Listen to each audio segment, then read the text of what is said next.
Do you think she blames herself? I don't know, man. Probably. I stretched out on the reclined seat of my Chevy and pulled the bill of my hat lower over my eyes. But do you think she's okay? I didn't answer him. I certainly hadn't been okay when Whitney died, and Kimber was even closer to her than my mom than I was to my sister. She was definitely not okay. Sam, seriously, I'm fucking freaking out here.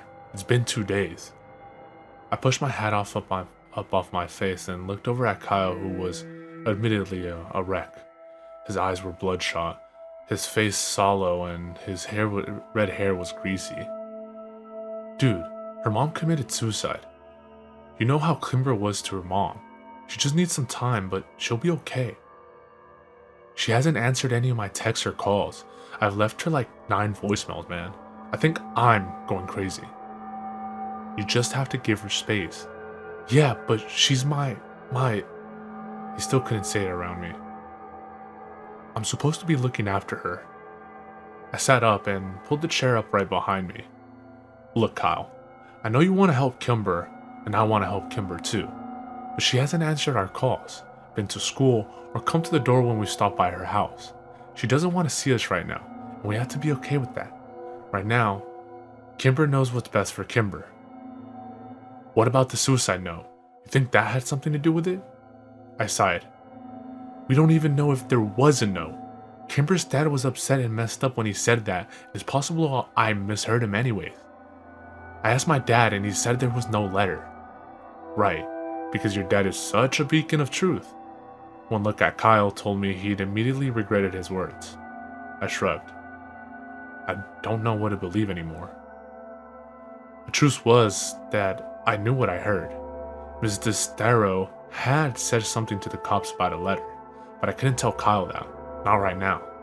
He was already worried that his relationship with Kimber was part of the reason her mom had been so depressed. I'd asked my dad about the letter when he'd come home after that long night, and he sighed, run both of his hands through his hair in a tired way, and said, Sam, I don't know what to tell you. Ann Destero didn't leave a suicide note, and this is the first I've heard of it. With our best friend in mourning and our investigation on hold, Kyle and I had been existing in a sort of suspended state. We went to school intermittently, skipping classes here and there, missing end-of-year tests, and smoking more weed than either of us could afford. Without Kimber there to set us straight and keep us in line, we were lethargic, brooding, and irresponsible. I'd never realized how much I relied on her. Kyle and I skipped the last 2 periods of the day and debated on whether we should even go to school tomorrow, which was the last day of our sophomore year. We finally decided to show up for second period, which I'm glad we did because Kimber showed up in biology. I didn't even see her at first. I had my head turned down on my desk, resting on folded arms when I felt a meek hand pat my shoulder. I turned around to see her standing there, looking unsure and uncomfortable. I gave her half a smile and then pulled her into a hug, but it wasn't a super comforting, not at all awkward Kimber hug. It was a longer, weaker hug, and I felt so protective in it that I was sad when it was over. How are you doing, Kay? I asked her when she finally released me. Kimber wiped a tear off her cheek. I'm okay. She gave me a wobbly smile, and I knew it wasn't true.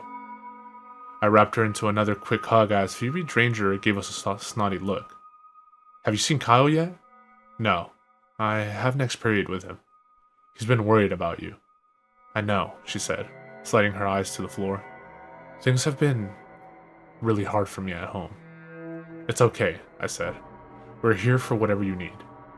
Yeah, that's what I was hoping. Whatever you need. Since it was the last day of school, our teacher, Mr. Founder, was just happy to return our graded tests and let us bullshit the rest of the period. Kimber talked about the arrangements for the funeral that weekend and chided Kyle and I for skipping finals to get stoned. When the bell rang, I could see that Kimber was both excited and nervous to see Kyle. As we packed our bags, I assured her that Kyle wasn't mad. He was just worried about her. She threw her bag over her shoulder, set her jaw and nodded.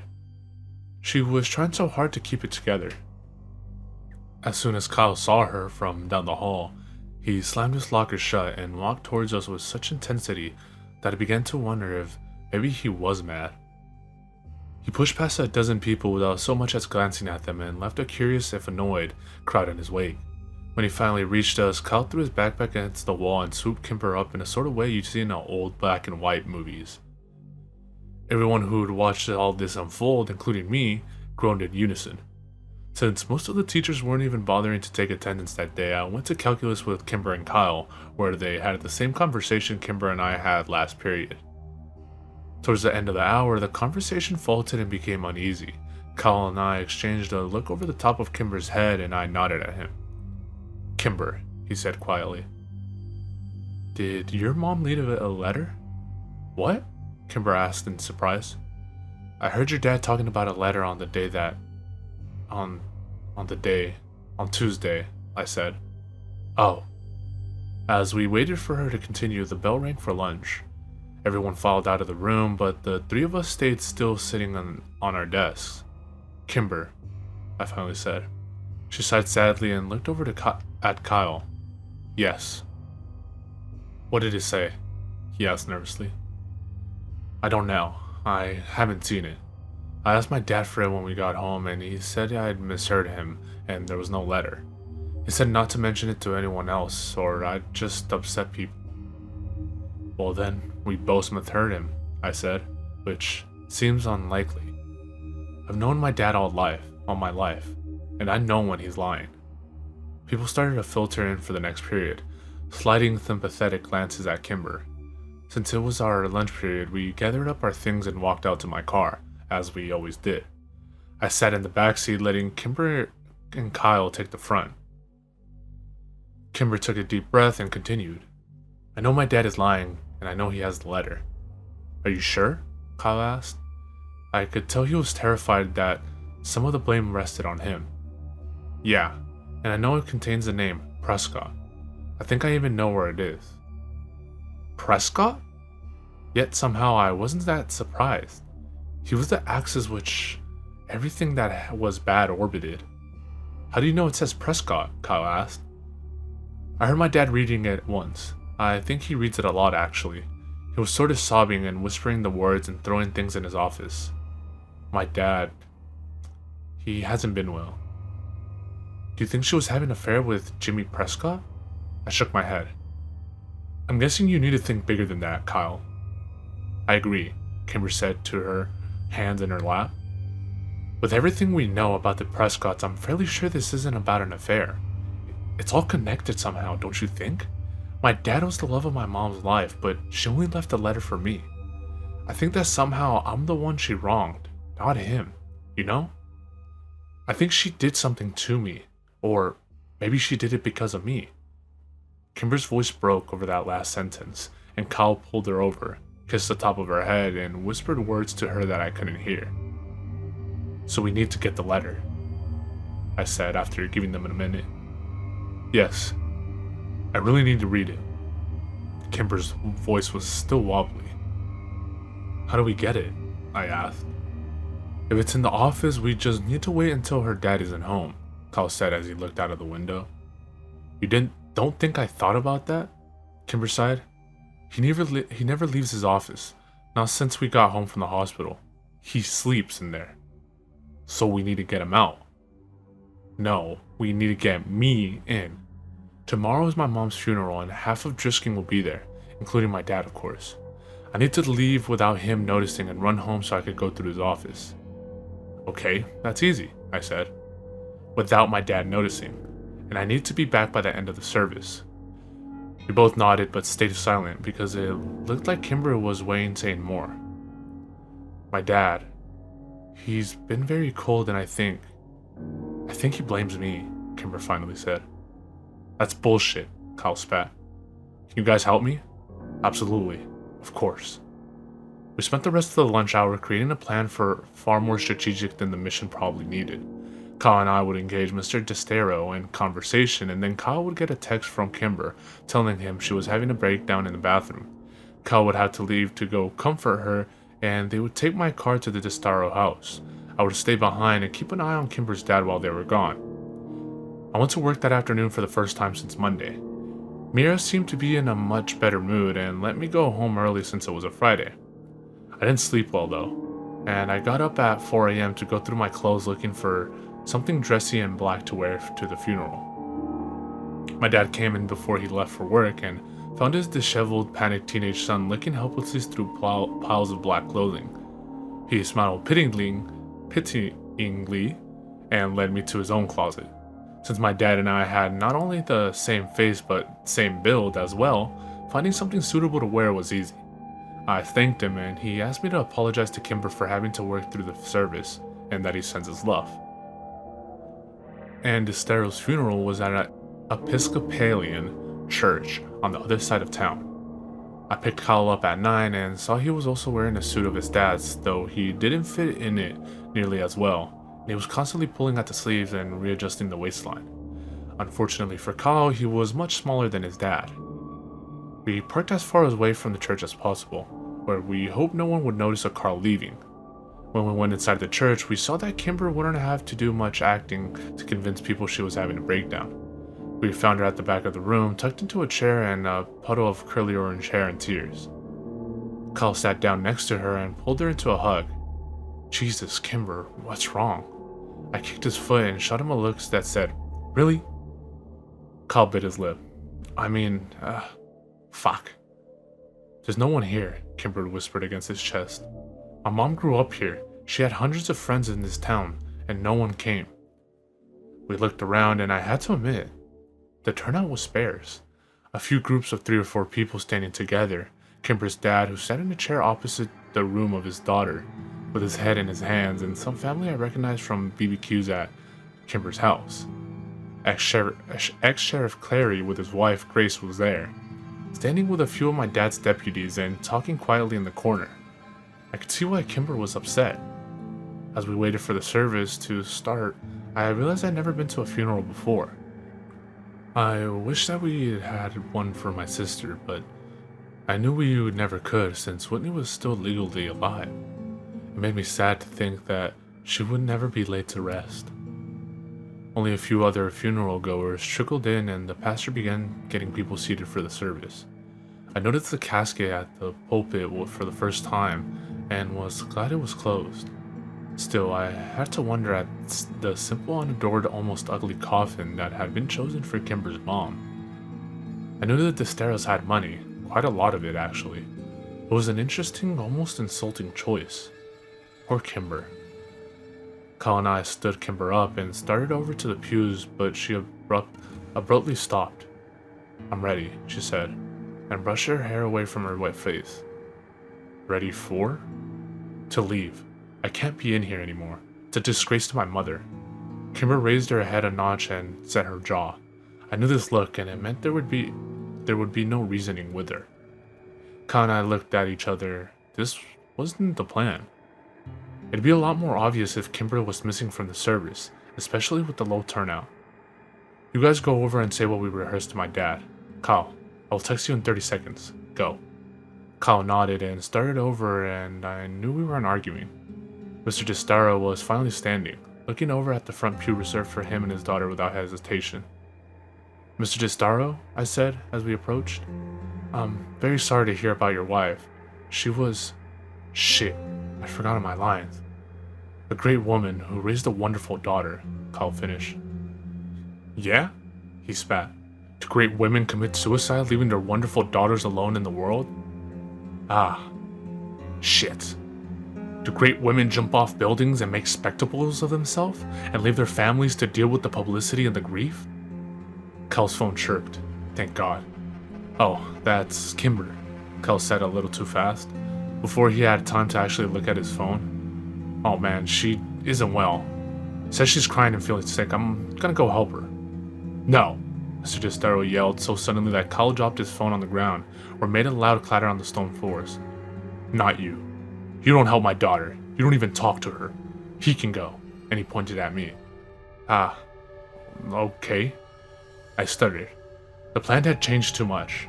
I needed to somehow get the car keys from Kyle without being seen. Kyle gave me a shaky, subtle nod, and then he and Mr. DeStaro went to sit down. It was obvious Kimber's dad was keeping an eye on Kyle. Getting the car keys from him was going to be nearly impossible. I backed into the shadows at the back of the room while the pastor started the service. I texted Kyle 4 times asking for help, but he wouldn't dare touch his phone. He just stared straight ahead, flicking worried glances at Mr. DeStaro every few seconds. After several minutes, I went to find Kimber to see what she wanted to do, but she wasn't in our meeting spot by the back door. The plan was falling apart. I pulled out my phone and sent her a text. Me. Where are you? Me. Kyle is next to your dad, and I can't get the keys from him. I waited in the hallway, tapping my phone against my hand nervously. After a minute or two, my phone vibrated. Kimber, I'm sorry I left without you guys. I had to get out of there. I'm sorry. I'll be back before the end of the service. I promise. Shit. Me. Be safe. It was now imperative that I not be seen. I went to the men's bathroom, locked myself in a stall, and played Snake for the longest 20 minutes of my life. And the service wouldn't go on for much longer, so I texted Kimber again. Me. You on your way back yet? Did you find it? I sat waiting, watching the minutes tick by. I texted her again. Me. I think the service is ending soon. Where are you? After another 7 minutes of no response, I tried calling, but it went to voicemail. I tried again with the same result. I was getting nervous. I was about to try a third time when two people walked into the bathroom and my phone vibrated with a text. It was Kyle. The service was over. Kyle. Kimber has the keys. Why aren't you guys back yet? Did you find anything? I left the bathroom without washing my hands and received dirty looks from the two strangers at the urinals as the door closed behind me. I found Kyle staring out of the window looking for my car. Kyle. He jumped. Where's Kimber? What did you guys find? I don't know. She left without me. What the fuck? Why? Where is she? I don't know, Kyle. She left without me, I reiterated. She's not answering my calls or my texts. Fuck. Mine either. You have to keep an eye on her dad until she gets back. We're not the only ones, Kyle said, gesturing across the room. What the fuck is going on? Three men were talking to Kimber's dad in a corner across the room. Chief among them was Killian Clary, who was flanked by his two former deputies. Driskin's retired sheriff had his hand on Mr. Destaro's arm and was speaking to him in an angry, hushed tone.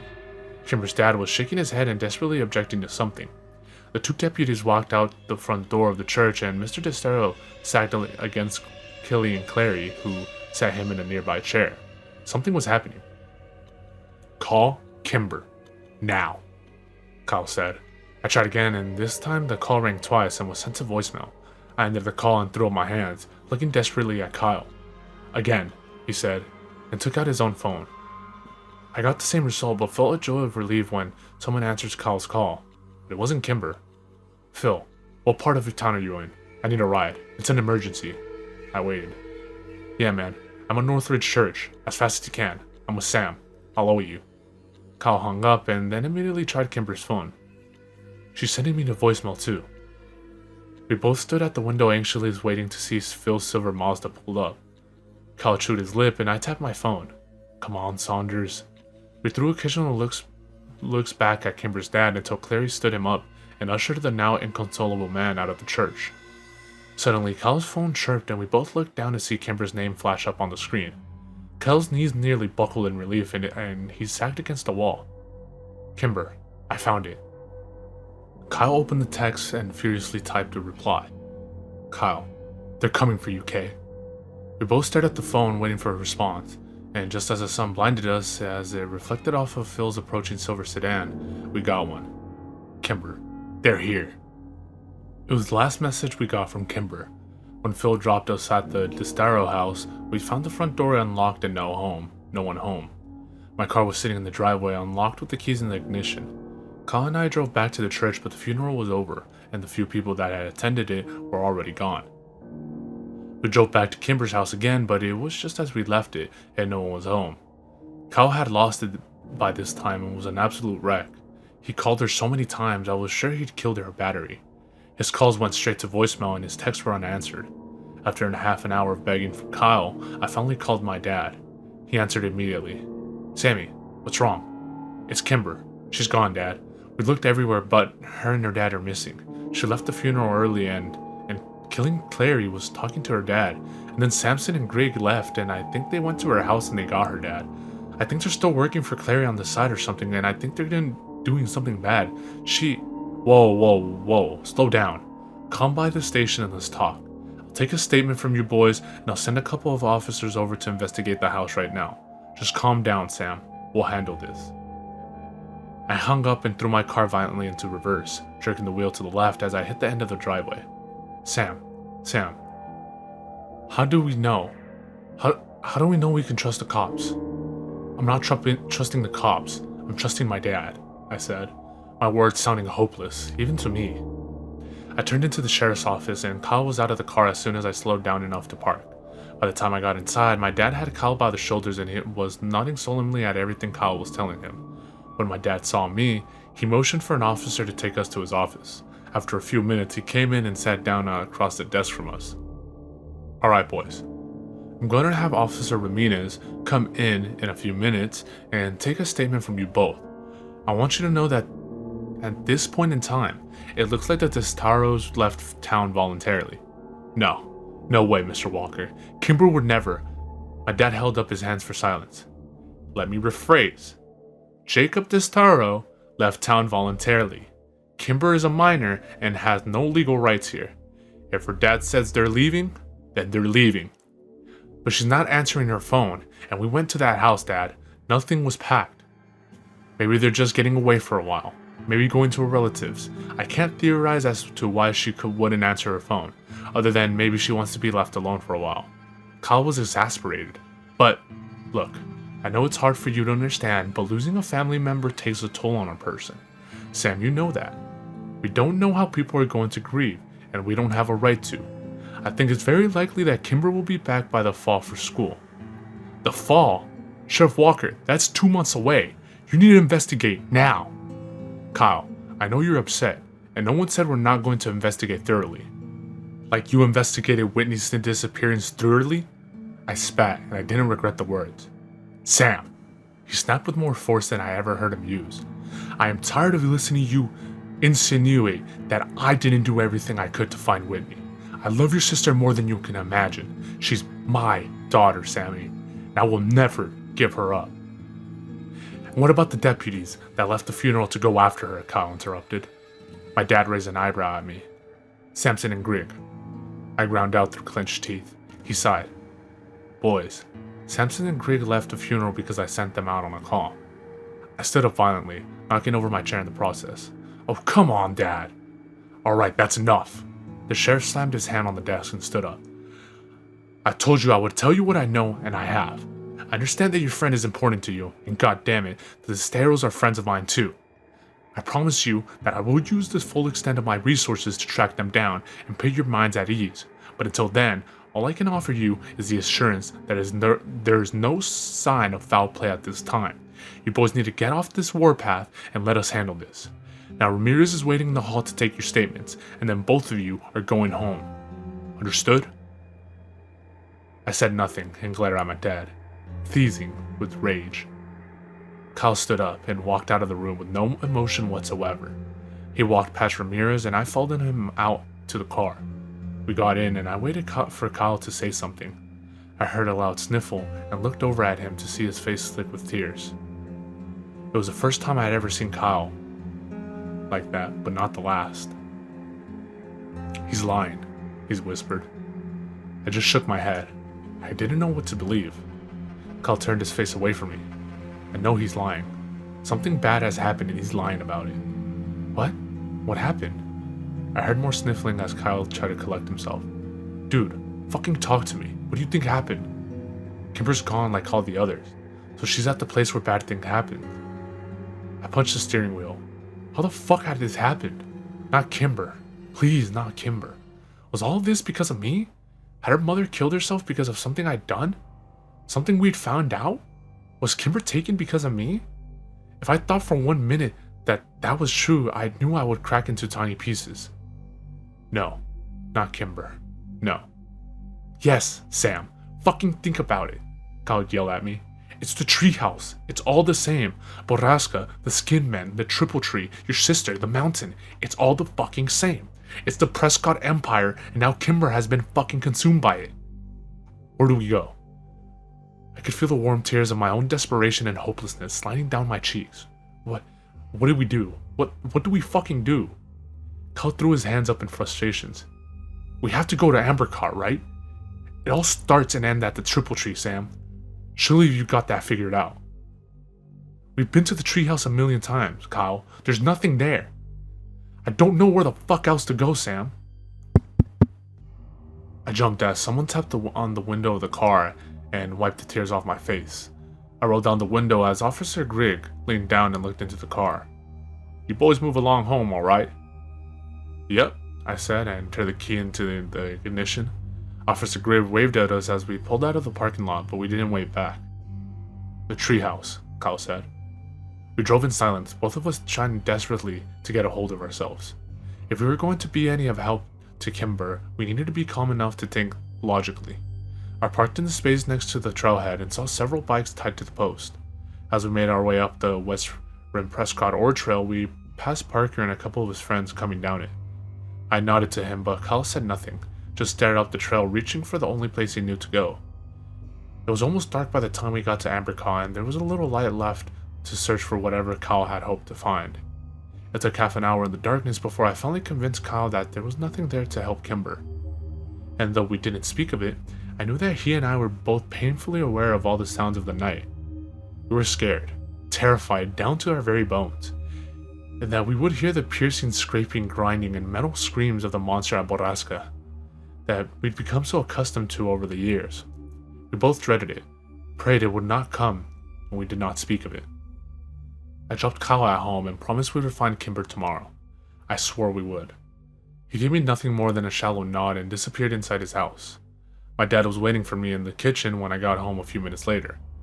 I didn't look at him and walked over to the fridge, realizing I hadn't eaten all day. Sammy, sit down. I want to apologize for today.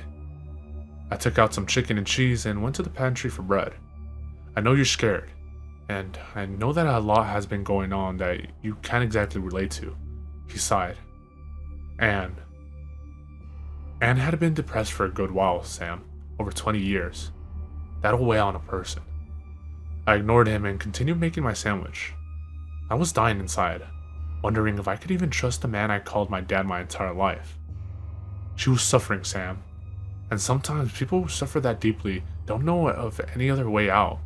She knew her depression was hurting her husband and her daughter, and maybe she mistakenly thought she was doing them a favor.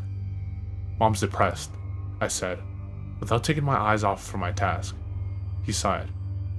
Your mother's coping okay, and this was very different, Sam. Kimber's mom has been depressed since she was in her 20s. Early in her marriage, Anne suffered multiple miscarriages. Infertility can be very hard on some couples, and not even Kimber's birth could totally ease her pain. Dad, with all due respect, I'm tired and I'm going to bed. Kyle and I are getting up early to look for Kimber.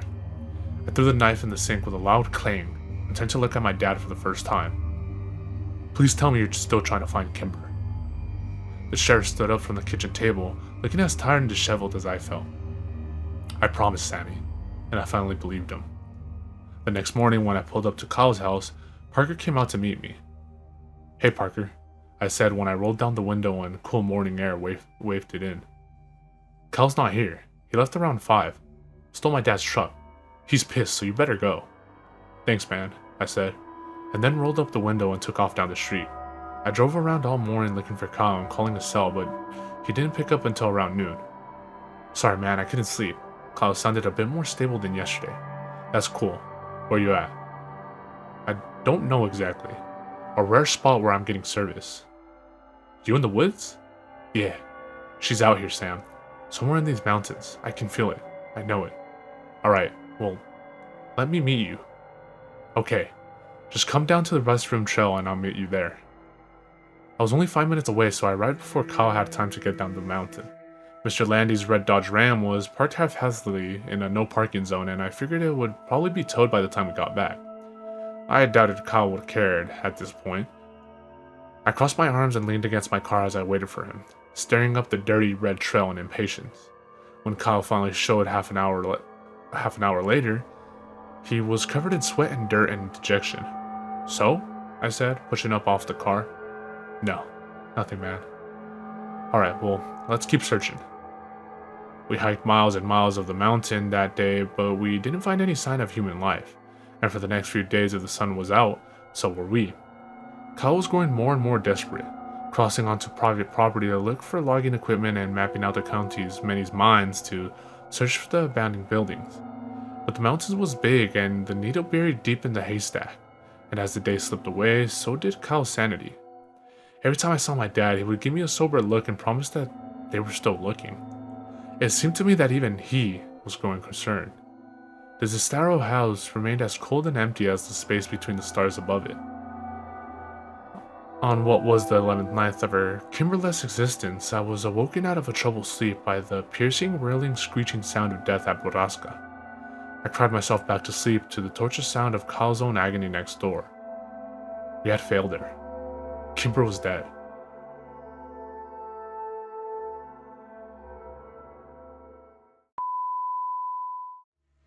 Definitely elevating for the 966. The ill suicidal liable to take titles and make vital signs, but not like no cancer. Answer, there's no chance to advance to ya. Kuya got blazed through ya. The great super science, applying pressure. I desecrate with double O's and bubble folds while I cut you, bro. I juggle flows that goes ballistic, reminiscent of exquisite cannibalistics and a sadistic doctor. My